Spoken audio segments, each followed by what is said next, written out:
अनुग्रह लघु मनन में आप सभी मित्रों का बहुत बहुत स्वागत है।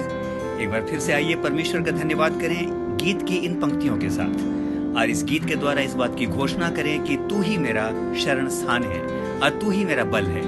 मित्र परमेश्वर का धन्यवाद करते हैं। आइए आराधना में चलें, छोटी सी आराधना, और फिर हम आज के वचन में चलेंगे। मैं हूं आपका मित्र अजीत होरो।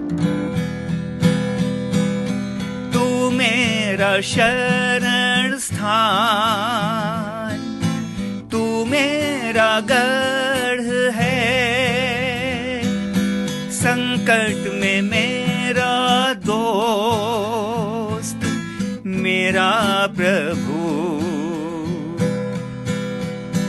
आराधना करूं मैं पूरे दिल से, मैं तुझे ढूंढूंगा संपूर्ण जीवन में, तेरी सेवा करूंगा मेरी सारी चीजों से। मैं हूं यहाँ,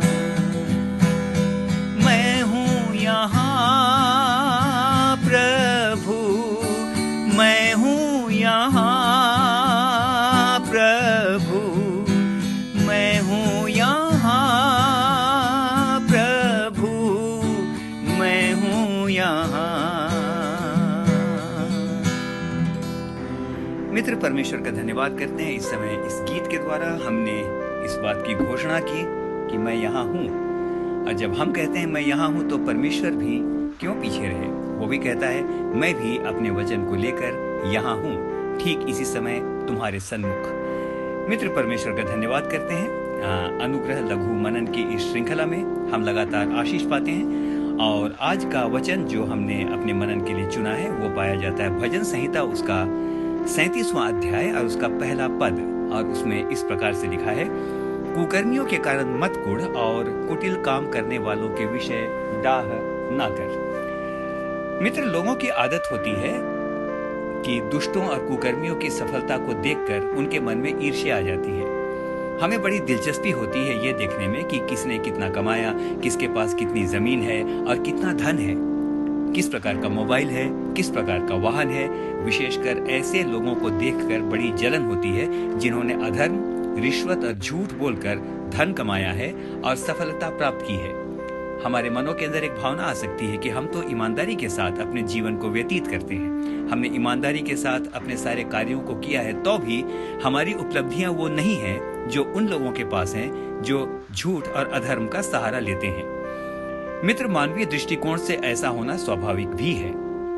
हम सभी आसाप के बारे में जानते हैं। वो राजा दाऊद द्वारा नियुक्त याजक था। उसका काम था लगातार परमेश्वर के भवन में आने वाले लोगों की आराधना में अगुवाई करना। वो अत्यंत अभिषिक्त व्यक्ति था। वचन कहता है कि दाऊद ने उसे आराधना करने के कार्य के लिए नियुक्त किया था। He was a very anointed man, और वो परमेश्वर की निकटता में निरंतर रहा करता था।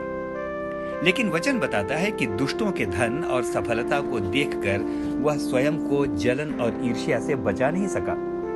उसने भजन संहिता 73 की रचना की, और इसी भजन में उसने लिखा, जब मैं दुष्टों का कुशल देखता था तब उन घमंडियों के विषय डाह करता था।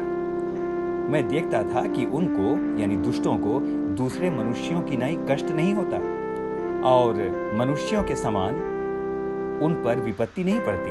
भजन संहिता 73 उसका 3 से 5 के अंदर इस बात को हम देखेंगे। और मेरे मित्र, उसने ये भी कहा कि वो सुभागी रहकर संपत्ति बटोरते रहते हैं। मेरे मित्र, आसाप भी स्वयं को इस ईर्ष्या से बचा नहीं सका। लेकिन परमेश्वर का वचन हमें चिताता है कि हमें किसी से ईर्ष्या करने की जरूरत नहीं है। ईर्ष्या या डाह अत्यंत भयंकर बीमारी है। मित्र, मैंने एक भी ईर्ष्यालु मनुष्य को प्रसन्न और सुखी नहीं देखा। ईर्ष्या या डाह की आग में मैं बार बार कहता हूँ, मनुष्य अपना ही मांस भूनता है। इसके कारण वो विभिन्न बुरी बुरी व्याधियों और बीमारियों का शिकार हो जाता है, जिसका इलाज संभव नहीं होता। सवाल है कि क्या ऐसे मनुष्य का इलाज संभव है? उत्तर है हाँ। यदि वह अपनी ईर्ष्यालु प्रवृत्ति को छोड़ दे तो इलाज संभव है।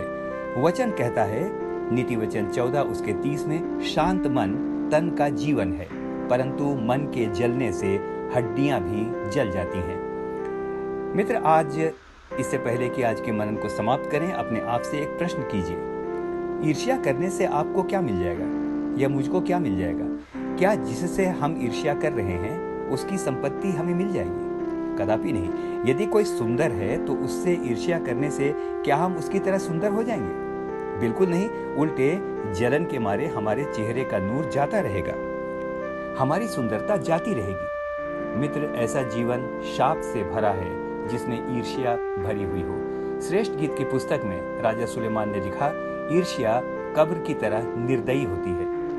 मित्र, वचन एक धन्य और आशीषित व्यक्ति की परिभाषा भजन संहिता 1 और उसके 2 में देता है, और वहां पर वो इस प्रकार से कहता है, एक आशीषित व्यक्ति, एक आनंदित व्यक्ति वो है जो यहोवा की व्यवस्था से प्रसन्न रहता और उसकी व्यवस्था पर दिन रात ध्यान करता रहता है। आहा, क्या ही धन्य परिभाषा है। ऐसा व्यक्ति यहोवा की व्यवस्था से प्रसन्न रहता और रात दिन उस पर ध्यान करता रहता है।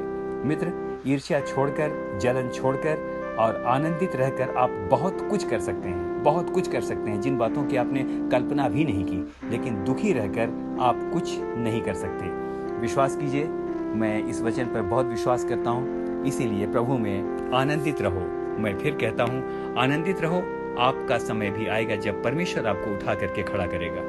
दूसरों से अपनी तुलना करने की आवश्यकता नहीं है, क्योंकि आज आपको एक बात बताऊं, आप अतुलनीय हैं। आपकी कोई तुलना किसी के साथ नहीं की जा सकती। You are unique. मित्र, संसार बार बार आपको बताएगा you are ordinary, you are average. आपको संसार बार बार यही बताएगा, आपके मित्र यही बताएंगे, आपके प्रियजन भी शायद यही बताएं कि you are just an average, you are nothing. लेकिन सिर्फ परमेश्वर है जो कि आपको बार बार बताएगा, तू मेरी दृष्टि में प्रतिष्ठित और अनमोल ठहरा है, और मैं जो कल्पनाएं तुम्हारे विषय में करता हूँ वो हानि की नहीं वरन लाभ ही की हैं, और मैं तुम्हारी आशाओं को पूरा करूंगा। मुझ में मगन रहो, मुझ में आनंदित रहो, मैं तुम्हें बहुतायत के साथ आशीष दूंगा। हम परमेश्वर का धन्यवाद करते हैं मेरे मित्रों इस समय के लिए, और आइए इस छोटे से गीत के साथ आज के इस मनन को हम समाप्त करेंगे।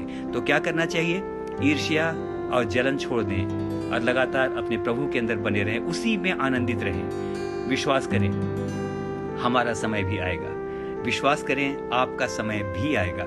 मुझको याद है वाली घटना जब 5000 की भीड़ थी और लोगों को भूख लगी थी, रोटी बहुत कम पड़ गई थी, लेकिन प्रभु यीशु मसीह ने आशीष देकर उन रोटियों को बढ़ा दिया, और तब उसने एक बात कही, सबको पांति पांति बैठा दो। मैं विश्वास करता हूं कि सारी जनता, सारे लोग पांति पांति बैठ गए होंगे। जरा उसके बारे में सोचें, जो सबसे आखिरी पंक्ति में बैठा होगा, उसने भी सोचा होगा, चाहे मैं आखिरी पंक्ति में बैठा हूं कोई बात नहीं, मेरी भी बारी आएगी, क्योंकि प्रभु ने मुझे यहाँ पर रखा है। हम में से हर एक को परमेश्वर बहुतायत के साथ आशीष दे, बहुतायत के साथ आशीष दे। आमीन, फिर से आमीन। प्रभु में मगन